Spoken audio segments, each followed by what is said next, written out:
do nosso diálogo. O tempo, geralmente, dura 40 minutos, no máximo 1 hora. Ótimo.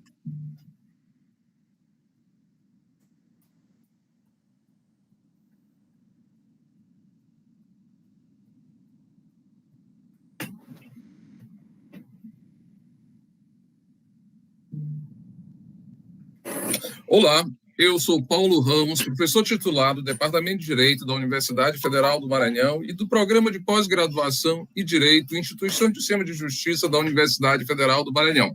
Sejam todos muito bem-vindos à plataforma do Núcleo de Estudos de Direito Constitucional do Programa de Pós-Graduação em Direito da Universidade Federal do Maranhão.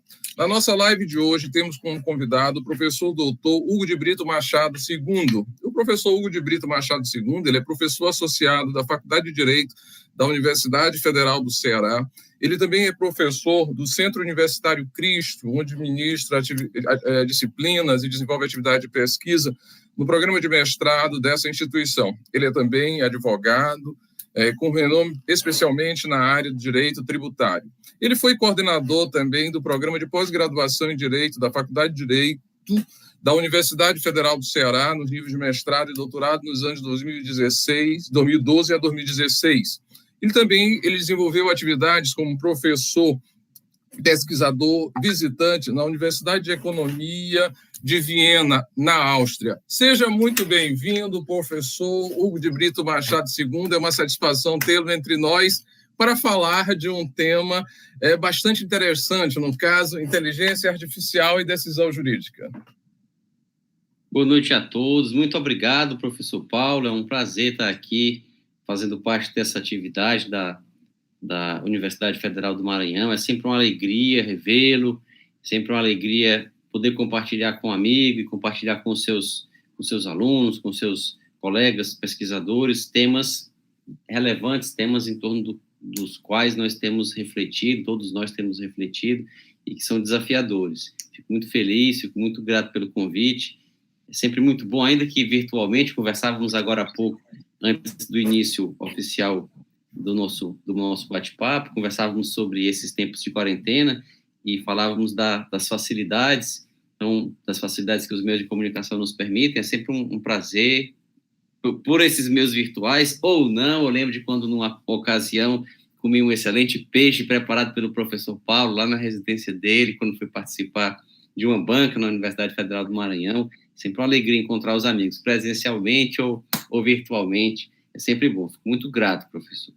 E o tema, né, da inteligência artificial e da decisão jurídica, um tema que é muito, muito caro, muito importante, inclusive para a decisão, que é um tema que percebo tem a solução de conflitos e a prolação de decisões jurídicas é também tema central nas pesquisas feitas no programa de pós da Universidade Federal do Maranhão. É um tema muito atual. Pode parecer um tema ligado à ficção científica, um futuro ainda distante, mas, na verdade, é um tema que já está entre nós. Não é nem uma questão de um curto prazo, não, é já do presente mesmo. É um tema que já nos desafia hoje. E aí nós poderíamos começar, professor Paulo, definindo mesmo o que sim. Eu vou fazer uma primeira provocação ao senhor, professor, nesse aspecto. Mas foi muito bom o senhor ter iniciado, ter feito essas observações iniciais. A literatura que começa a ser produzida e que, obviamente, ela se robusteceu no último ano, especialmente em razão da pandemia, em torno desse tema, inteligência artificial, impõe uma reflexão sobre os impactos aí no mundo notadamente jurídico.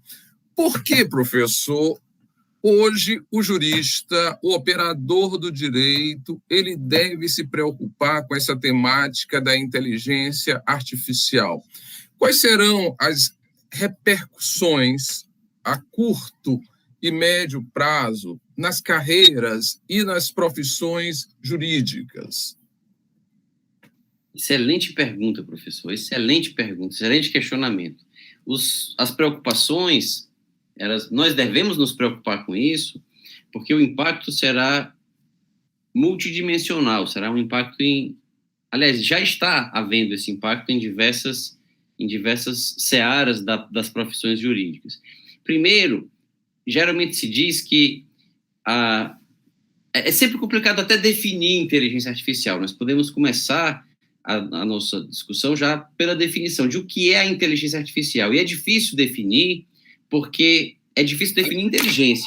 Não é porque seja difícil definir inteligência artificial, é porque é difícil definir inteligência. São diversas habilidades diferentes que caracterizam a inteligência. Mas os especialistas têm falado em fazer com que máquinas imitem, simulem ou emulem a mente humana, no aprender, no decidir, no recordar, no reconhecer imagens, no reconhecer textos, reconhecer escrita, conduzir veículos. E aí fala-se inteligência artificial restrita, que é aquela que sabe fazer apenas uma coisa, inteligência artificial ampla, que seria aquela capaz de até escolher o que vai fazer e como fazer, que ainda não existe. Mas os impactos nas profissões, eles são múltiplos, porque a inteligência artificial ela vai, aos poucos, ampliando o seu rol de abrangência. Existem assuntos que as máquinas ainda não dominam, ainda não conseguem fazer, se considera que eles são impossíveis de serem dominados pelas máquinas, mas o avanço tecnológico vai fazendo com que, pouco a pouco, gradualmente, as máquinas comecem a fazer aquilo também. Então, no caso das profissões jurídicas, nós já temos máquinas, já temos computadores, robôs, algoritmos que estão tomando decisões em tribunais, que tomam decisões em tribunais superiores, por enquanto, ainda decisões ligadas a assuntos repetitivos, para fazer o trabalho que seria o trabalho dos assessores, que apenas fazem a triagem de ver qual o assunto tratado no processo, se o tribunal já tem precedente, para aplicar o precedente, minutar o voto para o ministro examinar e assinar. Mas essa tarefa só é simples na aparência, saber se um caso é igual ao outro ou não, se existe algo que o diferencie do outro ou não, é uma tarefa que só é fácil na aparência, mas que as máquinas já estão fazendo. Então, é algo que já desafia o profissional. E no campo da atividade dos que litigam, dos que estão se submetendo a essas decisões, né, professor Paulo? Nós temos o uso da inteligência artificial por escritórios, o uso da inteligência artificial pela investigação policial, no que tange a investigação de crimes, que tudo isso também precisa ser discutido não só na academia, mas também conhecido pelos operadores do direito. Então, é por isso que os impactos no curto prazo, até no presente, já se fazem sentir, e no médio prazo, a tendência é que aumente, porque a tendência é que as máquinas ampliem o rol de atividades, elas vão decidir cada vez mais e mais autonomamente, e vão agir também de forma cada vez mais autônoma. E é isso no médio e no longo prazo, professor, vai trazer até problemas de ordem mais profunda, que são não só aqueles ligados ao que elas vão afetar na nossa profissão, mas até mesmo no que elas vão afetar como as máquinas podendo eventualmente ser partes ou suscitar problemas ligados às próprias partes nas relações jurídicas. Se um carro autônomo se envolve em um acidente, de quem é a responsabilidade? Se uma máquina qualquer programada para tomar certas atitudes, se ela causa danos a outras pessoas, quem seria responsável por esses danos? Então, até mesmo problemas de aplicação, e no longuíssimo prazo, talvez, até problemas de personalidade jurídica, né? Essas máquinas teriam direitos de dignidade, isso já no futuro mais distante. Essas abordagens são absolutamente importantes, mas leva também à reflexão de se as máquinas elas conseguirão efetivamente superar a capacidade humana. No momento, as máquinas elas são reflexos dos desejos humanos, elas são programadas para executar certas atividades que poupam o esforço do ser humano. Obviamente, aquilo tudo codificado por meio de algoritmos. No momento, as máquinas, até onde se tem conhecimento, elas são capazes de catalogar informações, mas elas não são ainda capazes de construir conhecimentos. Que relação o senhor faria entre esses dois elementos, informação e conhecimento, e qual será o papel do ser humano nesse contexto? Excelente provocação, professor, excelente provocação. Por coincidência, a epistemologia, que é a teoria do conhecimento, né, que estuda o conhecimento, estuda o saber, como se conhece, ela tem sido cada vez mais central para os estudiosos da inteligência artificial. Porque do mesmo modo que é problemático saber como os seres humanos conhecem, é problemático também saber como as máquinas conhecem e o que elas devem fazer ou como elas devem se portar diante da falibilidade do conhecimento, diante da possibilidade de elas estarem erradas. Realmente, as máquinas, existe a diferença entre informação e conhecimento, nesse sentido de conhecimento não só como no sentido muito amplo, informação e conhecimento poderiam ser sinônimos, mas no sentido mais restrito, conhecimento envolve compreensão e não apenas o acúmulo das informações que as máquinas têm. E se questiona se um dia as máquinas terão essa compreensão, inclusive, professor, porque há um debate sobre se não seria necessário ter um corpo para conseguir compreender a realidade e não apenas acumular as informações, um corpo capaz de ter também sensações e sentimentos. A gente pode aprofundar isso mais adiante. Mas a grande questão que se coloca hoje, como o professor Paulo muito bem destacou, é que as máquinas são programadas, são códigos que são feitos por pessoas, e nessa condição esses códigos eles terminam, de alguma forma, refletindo os preconceitos e os vieses de quem os fez, de quem os programou. Então, por exemplo, se uma máquina programada pela Receita Federal para aplicar a lei tributária, ela vai refletir as convicções, as impressões e os vieses de quem a programou.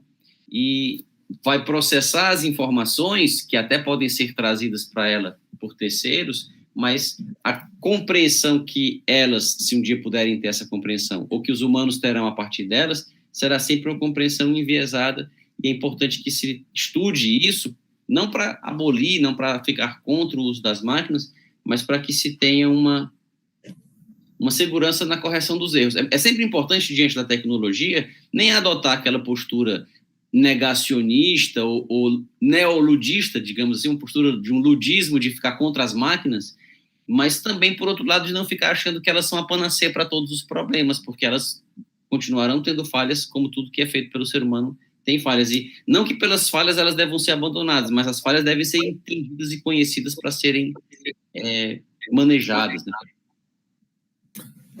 Essa questão também é relevante, essa observação é muito importante por conta dessa ainda ausência de contextualização das máquinas, que talvez seja hoje um dos principais atributos, mesmo ainda nessa fase, digamos, inicial de aprimoramento desses equipamentos, dessas máquinas, da própria inteligência artificial, essa valorização do ser humano capaz de contextualizar, de compreender, de decidir com dados que estão postos, mas tendo em vista o meio ambiente.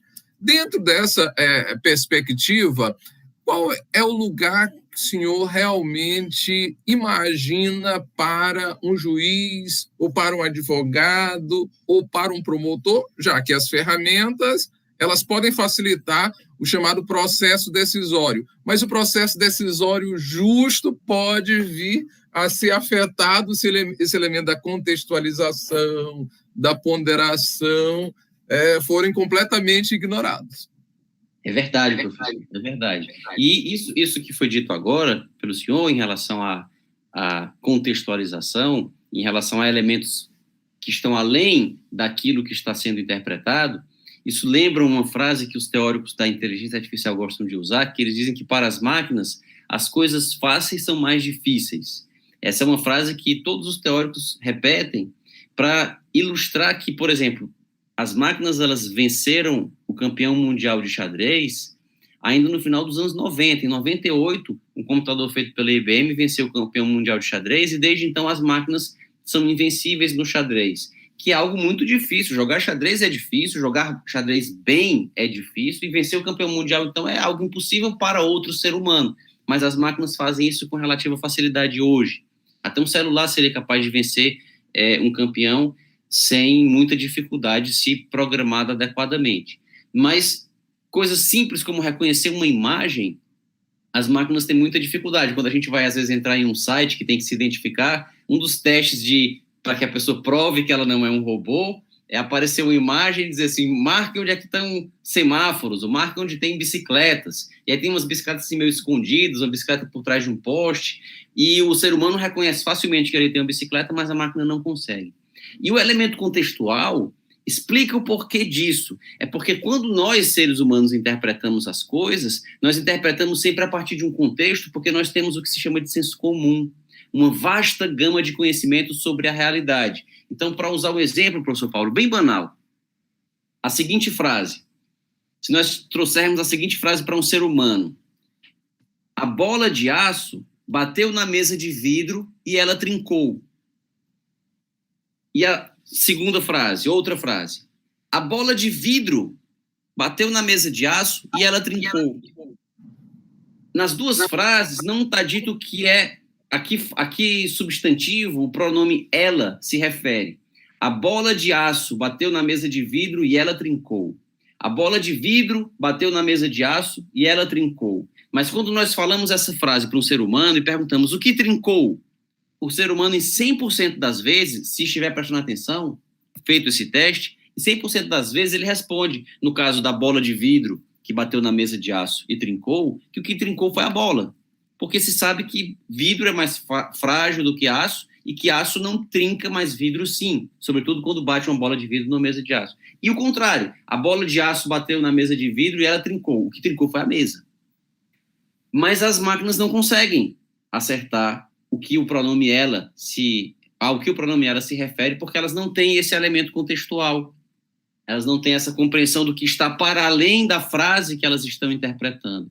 Então, talvez, professor Paulo, respondendo objetivamente o seu questionamento, o papel das máquinas seja, pelo menos num futuro que nós podemos vislumbrar, não só no presente, já isso acontece, mas no futuro que nós podemos vislumbrar, é o de auxiliar o juiz humano, mas nunca de substituí-lo. Por quê?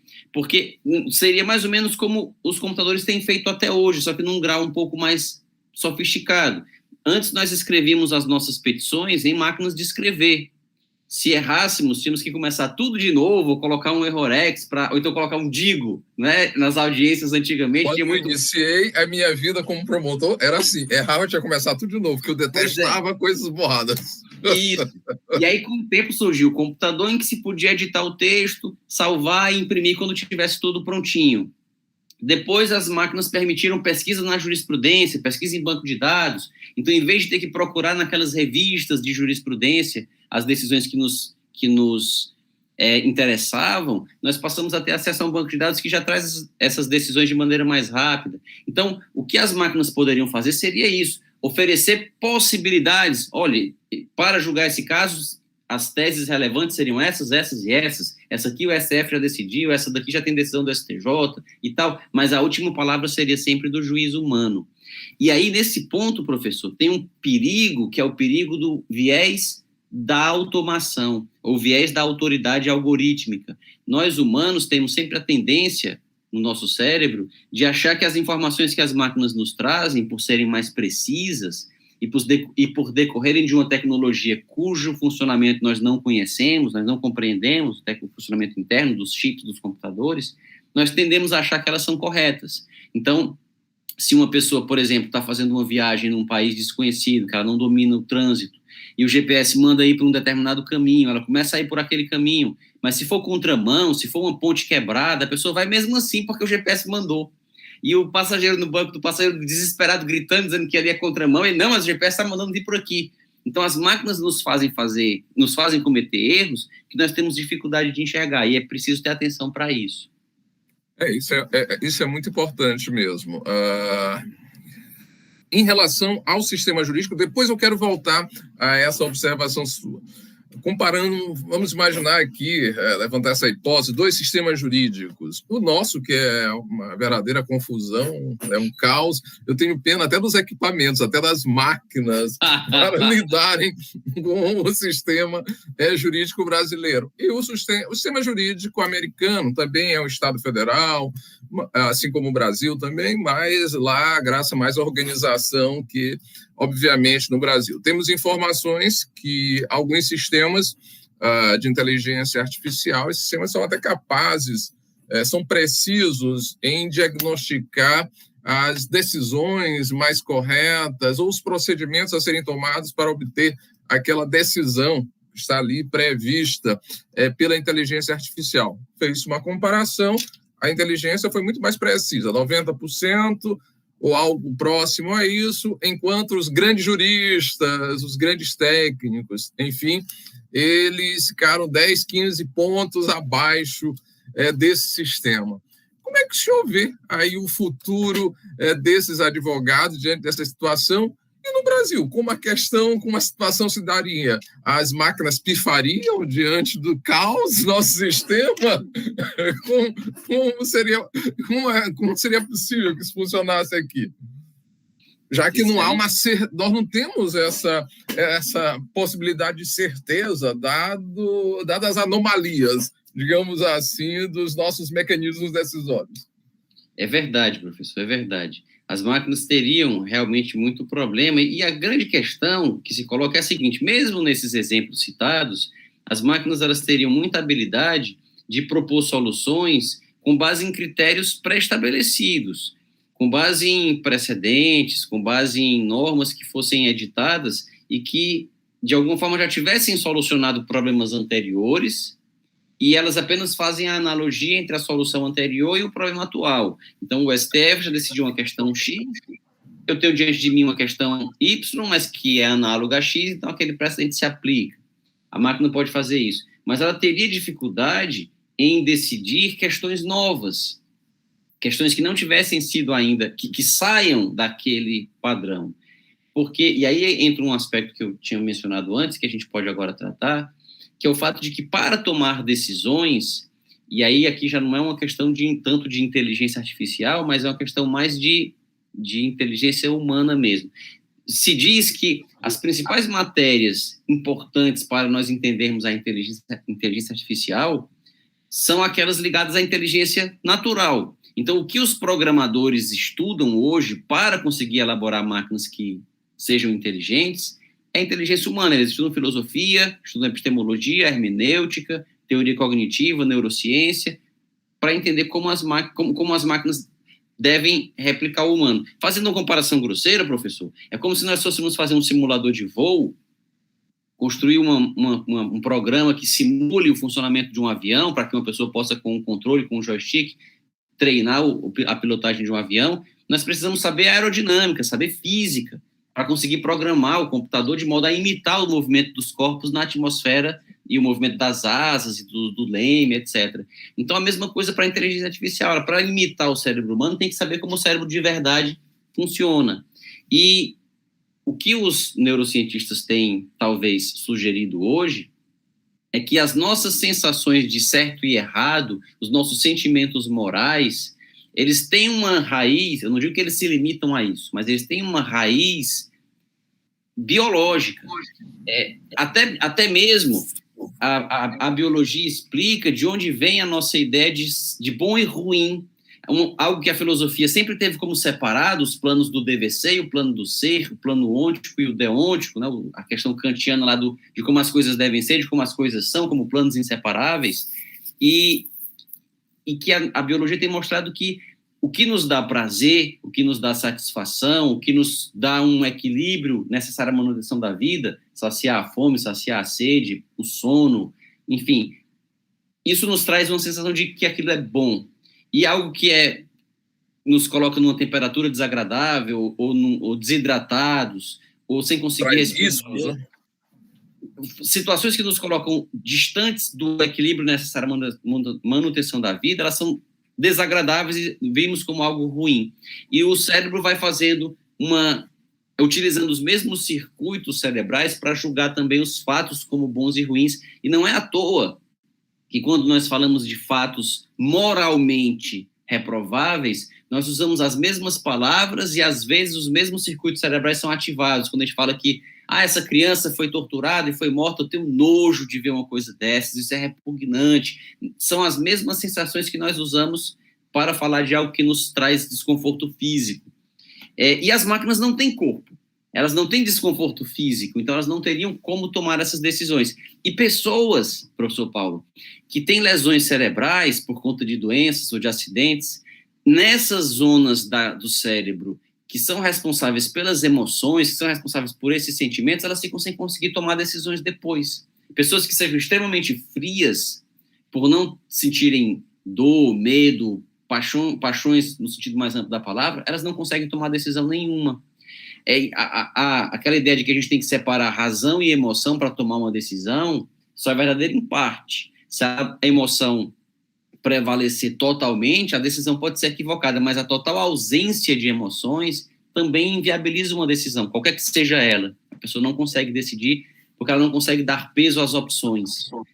E por isso, esse é um grande desafio para que as máquinas, em vez de apenas aplicarem padrões humanos anteriores a casos iguais futuros, para elas julgarem casos novos, isso realmente será um desafio se um dia elas conseguirão fazer isso. Então, esse é um problema para a aplicação. Agora, no que tange a essa questão que foi colocada, da complexidade do sistema, nesse ponto, talvez elas possam ajudar, tirando de todo o sistema complexo as soluções possíveis, mas sempre deixando na mão do humano a última palavra. Ou, pelo menos, colocando o humano, professor Paulo, como uma instância revisora. Então, as máquinas dariam uma primeira decisão, mas o humano sempre teria uma segunda opinião como instância revisora, para evitar esses possíveis problemas, esses possíveis equívocos decorrentes do fato da máquina não ter o bom senso, decorrente da ideia de contexto, decorrente da ideia de compreensão da realidade mais ampla. Pelo menos antes de se chegar à singularidade, não é? Que é uma possibilidade. Mas voltando àquela questão que eu disse que eu resgataria, os impactos que esses avanços podem ter no direito, por exemplo, em termos de seguros, com os carros que serão desenvolvidos, já estão sendo desenvolvidos, inclusive sem manobristas, sem motoristas, carros autônomos, ou a medicina desenvolvida por meio da internet, em que as pessoas podem ser diagnosticadas com um simples celular, aquele aparelho pode medir os batimentos do corpo, ela pode fazer exames, inclusive diretamente no celular. Com esse avanço, é muito seguro. A questão das seguradoras, elas vão praticamente fracassar, elas vão ser inviabilizadas porque os carros autônomos, muito menos possibilidade de acidentes, com menos acidentes, menos pessoas contratando aí as seguradoras, e assim também no que diz respeito aos profissionais de medicina. Em relação aos profissionais de direito, vai haver um impacto significativo na redução dos profissionais da área jurídica, ou esses profissionais terão de redimensionar a sua atuação nesse âmbito? E quais seriam as áreas mais prósperas para esses profissionais? Excelente provocação, professor. Excelente provocação. Nós poderíamos começar ensaiando uma resposta, ou ensaiando um enfrentamento para essa provocação, separando aquilo que seria, digamos, repetitivo do que não seria. As máquinas, elas vão dominando as áreas, ou, digamos assim, as atividades que vão sendo mais fáceis para elas, são as atividades que envolvem repetição, que envolvem apenas a verificação de padrões e da aplicação de critérios pré-definidos para esses padrões que são identificados. Casos novos, casos diferentes, ou, dizendo de outra maneira, encontrar meios para atingir fins que já foram dados, as máquinas vão conseguir fazer de maneira cada vez mais autônoma.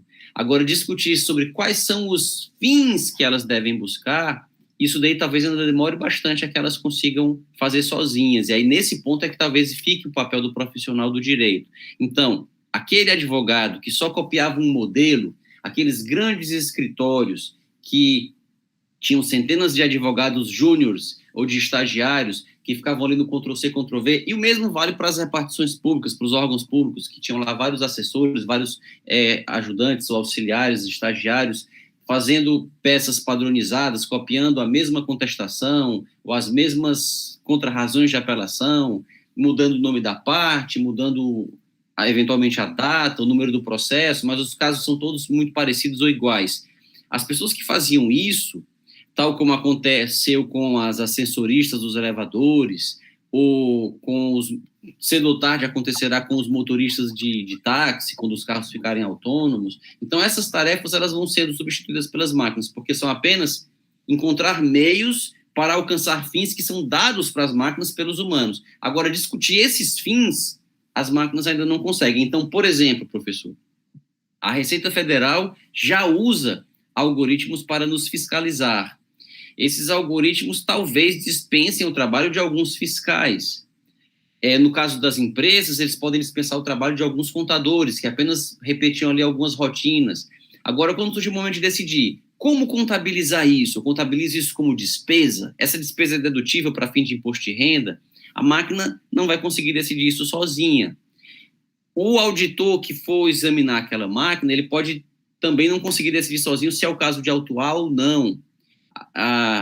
Aquele auto de infração, uma vez feito, levado ao judiciário, pode suscitar a questão de saber se ele deve ser mantido ou não. E uma discussão até mais interessante que já é presente.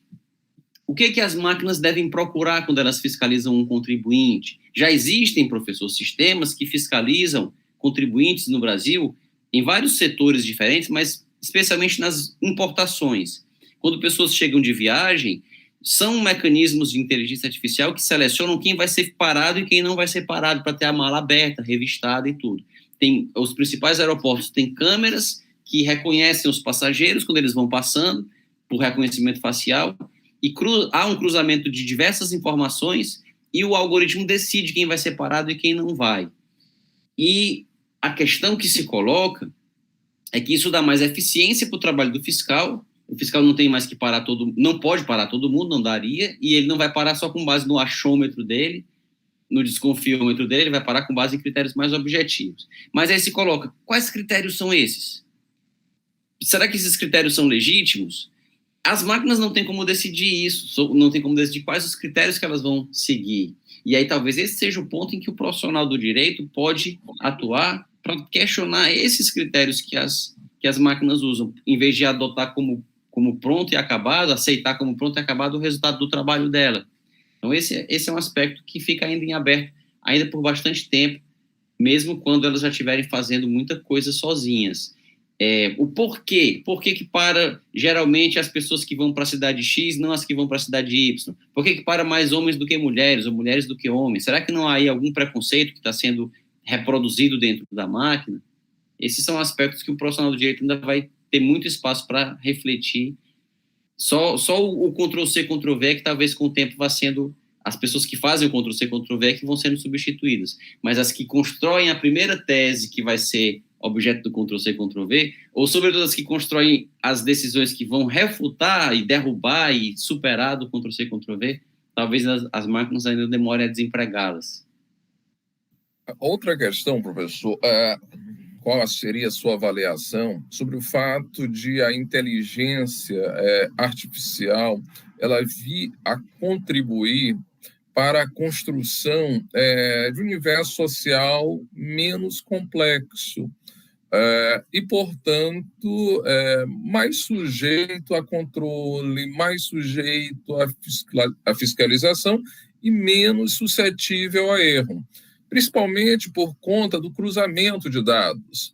Então, hoje nós temos até uma legislação de proteção de dados, principalmente tomamos como referência a legislação europeia.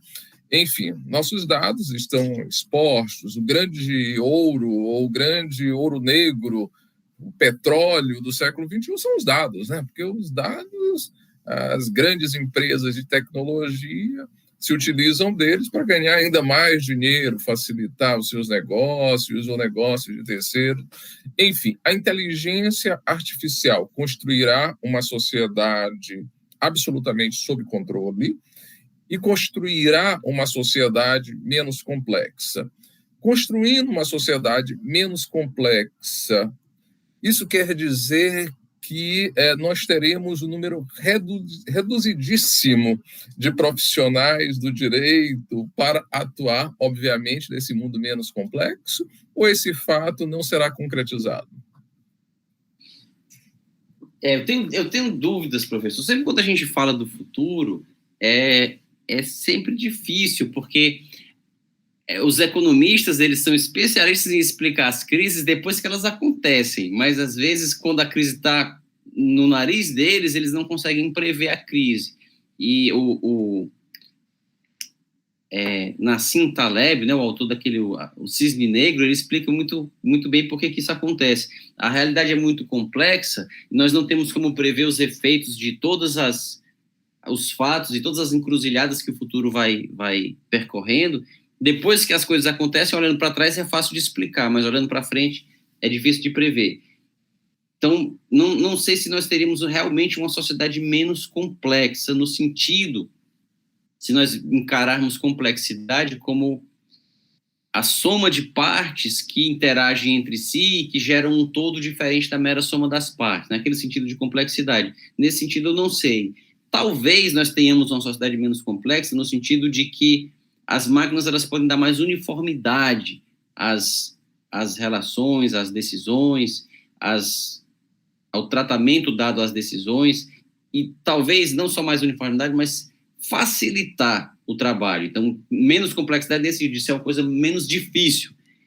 Pode ser que isso aconteça, e elas terminem adotando posturas que minimizem os conflitos, ou elas próprias se encarreguem de resolver muitos conflitos, e isso pode tirar o papel de alguns profissionais do direito, mas talvez não de todos, porque talvez, professor, e aí é um exercício de futurologia, se o direito é compartição de liberdade, a menos que as máquinas tirem a nossa liberdade, sim, enquanto nós estivermos com liberdade, nós continuaremos tendo liberdade para, eventualmente, inclusive, ir contra o que as normas determinam e o que as máquinas impõem a que nós façamos.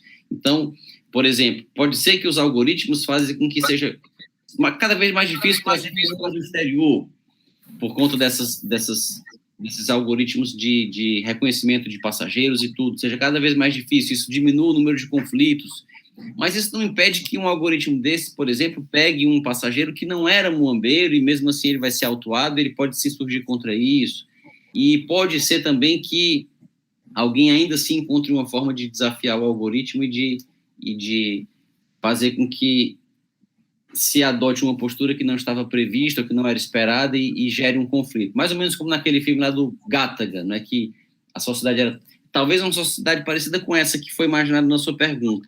No Gattaca, só que não por máquinas, mas por engenharia genética. No filme Gattaca, com o Ethan Hawke, um filme já até um pouco antigo, dos anos 90, todas as pessoas são geradas em fertilização in vitro, são geradas pessoas perfeitas geneticamente. E as pessoas que, por obra do acaso e do descuido dos pais, nascem pela técnica tradicional, são geneticamente inferiores, porque não foram os melhores embriões escolhidos no laboratório, mas foi fruto da reprodução sexuada normal humana, eles terminam desempenhando funções inferiores, digamos assim, né? Funções braçais, etc. E tem um deles, que é o protagonista, que tem o sonho de ser astronauta, e é um papel impossível, vetado para as pessoas que não sejam geneticamente superiores, mas sem dar spoiler do filme aqui, quem quiser assistir pode ver depois, o que ele termina conseguindo fazer diante desse desafio. Então, pode ser que por ter liberdade, o ser humano sempre consiga se superar e, mesmo nessa sociedade menos complexa, ainda vai haver conflitos, ainda vai haver espaço para o profissional do direito. Mas ele tem sempre que encontrar que espaço vai ser esse. O profissional, cada vez mais, professor, como o senhor bem destacou, tem que se reinventar. Do mesmo jeito que por exemplo, as televisões estavam se sentindo ameaçadas pela internet, o YouTube estava destruindo as televisões tradicionais, até que elas descobriram que elas próprias poderiam criar suas plataformas de streaming. Então, em vez de brigar contra o Netflix, para que você venha assistir novela da Globo e não Netflix, a Globo lança o Globoplay e passa a concorrer com o Netflix dentro da tecnologia nova. Talvez seja o que os profissionais do direito têm que tentar descobrir, esse caminho para fazer isso. É uma atividade de grande engenharia criativa.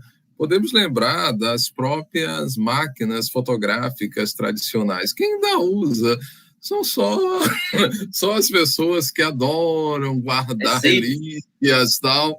Hoje o celular, ele parece ter substituído definitivamente as antigas máquinas fotográficas. Empresas que não se preocuparam com isso absolutamente faliram, né? Porque não avançaram nessa perspectiva tecnológica.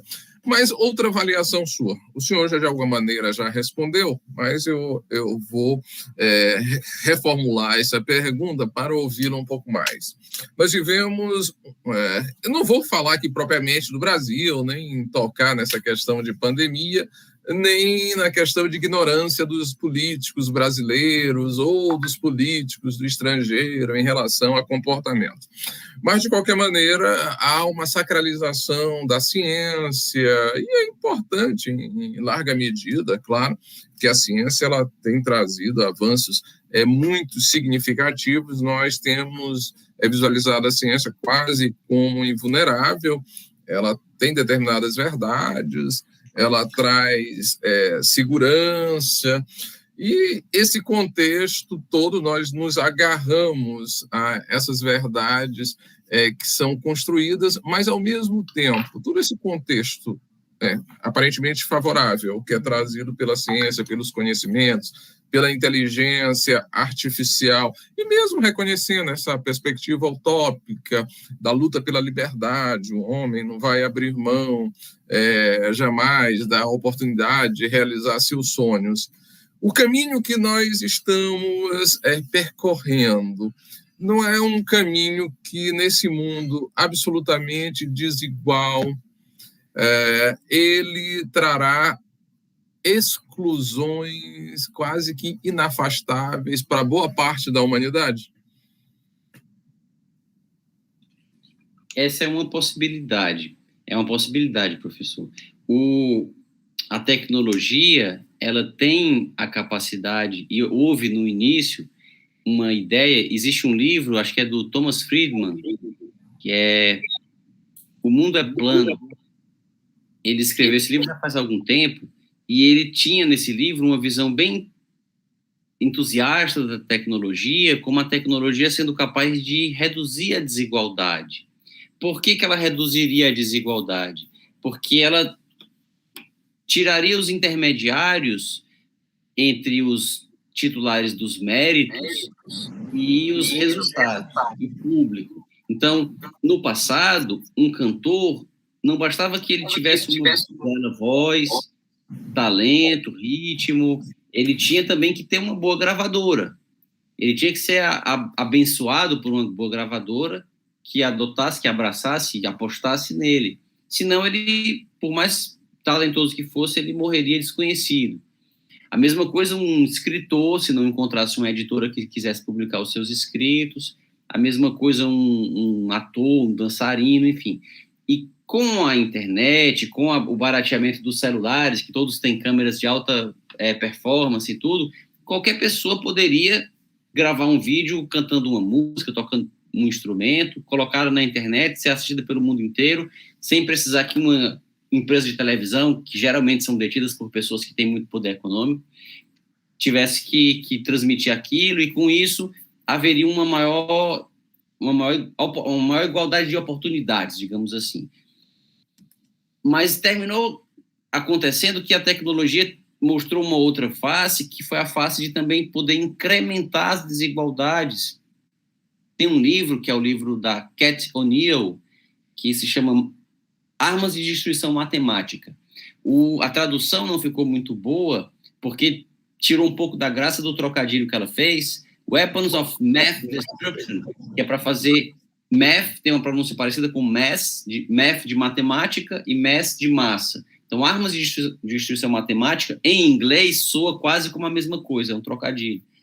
E ela mostra como os algoritmos, professor, realmente podem incrementar a desigualdade, porque uma pessoa que tem, por exemplo, um bom crédito, uma pessoa que nunca atrasou a fatura do cartão de crédito, ela vai pedir um empréstimo num banco e consegue o empréstimo. Uma pessoa que um dia estava em dificuldade, atrasou o cartão, entrou pagou só a parcela mínima do cartão, teve que pagar depois, entrou em dificuldade, teve que negociar. Essa entra num banco de dados de pessoas que têm pouca capacidade de pagamento, e depois, se ela for pedir um empréstimo, ela não vai conseguir.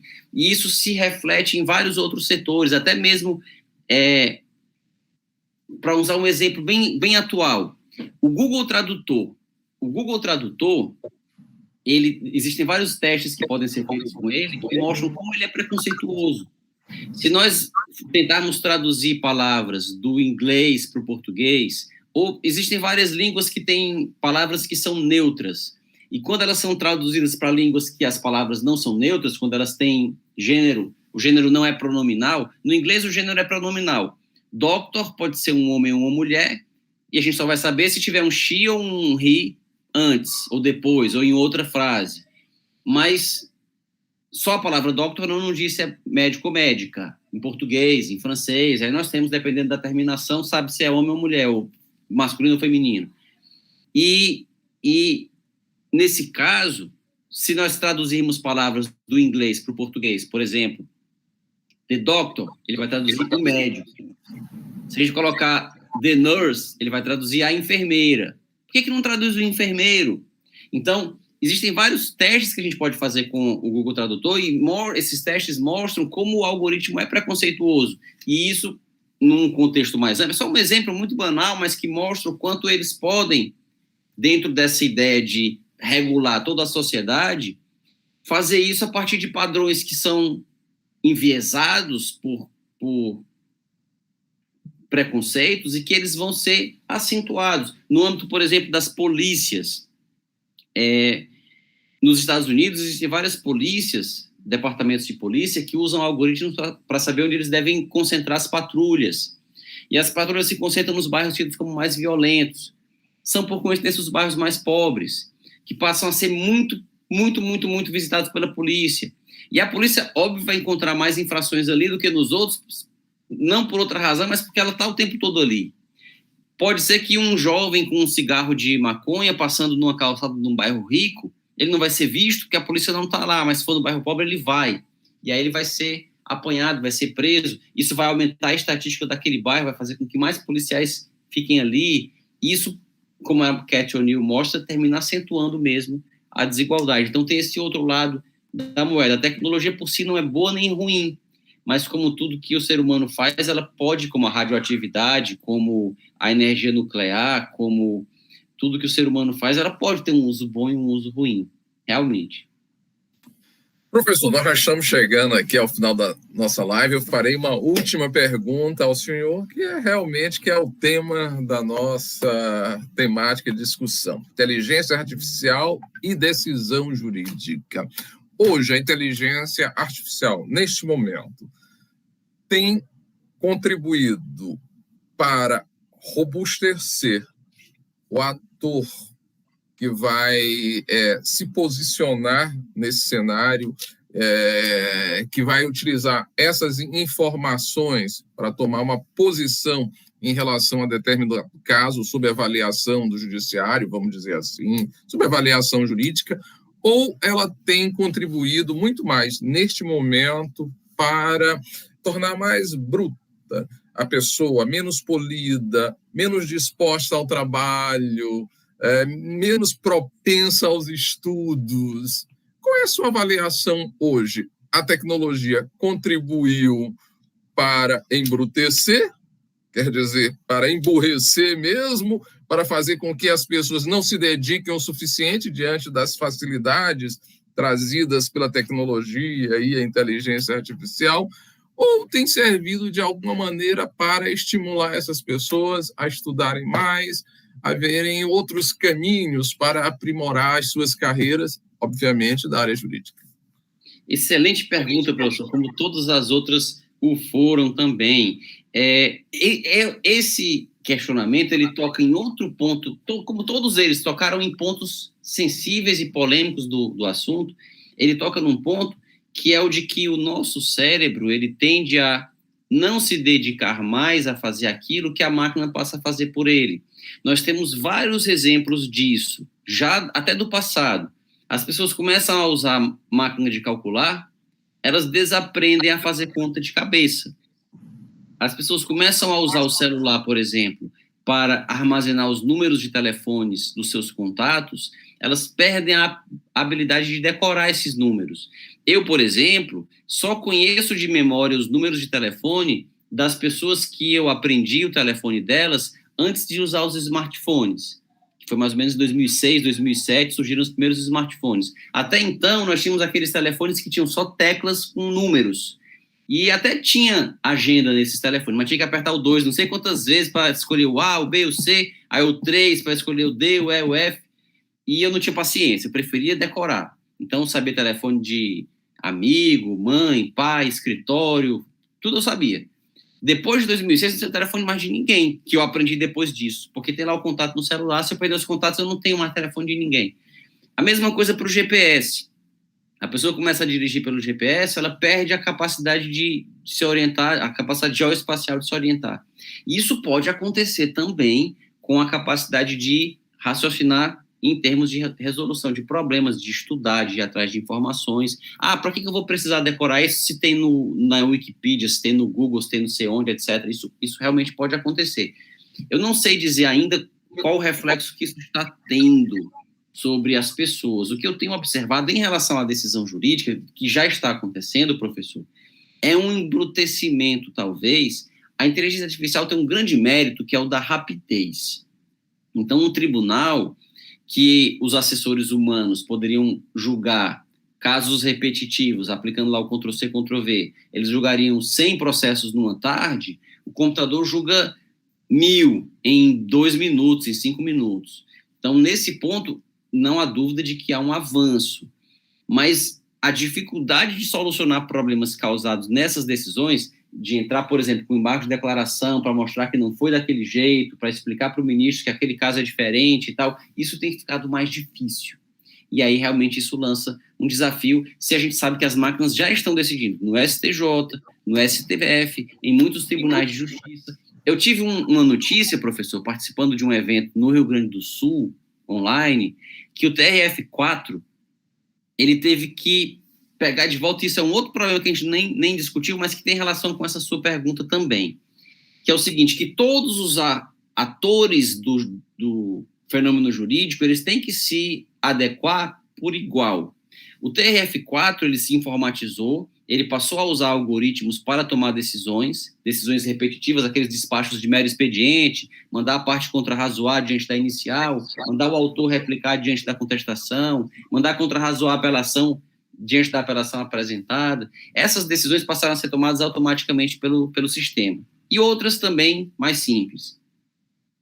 E a Procuradoria do INSS se viu com o seguinte problema, eles começaram a receber tanto processo para contestar, para contrarrazoar, para se manifestar se tinha prova a produzir, etc., mas tantos com prazo correndo, que eles não tinham como, porque o tribunal, assim, o tribunal que que despachava, o tribunal à primeira instância, que despachava 20, 30 processos por dia, passou a mandar 1.000, 2.000 processos, e os procuradores não tinham como, então o tribunal pegou os processos de volta e foi mandando em lotes, ele foi intimando os procuradores em lotes conforme os procuradores conseguiam suportar a demanda. Então não adiantou nada acelerar numa parte sem acelerar na outra. É como trocar o motor de um carro popular, colocar um motor de 300 cavalos, mas deixar a mesma embreagem, as mesmas rodas, a mesma caixa de marcha, então não vai funcionar.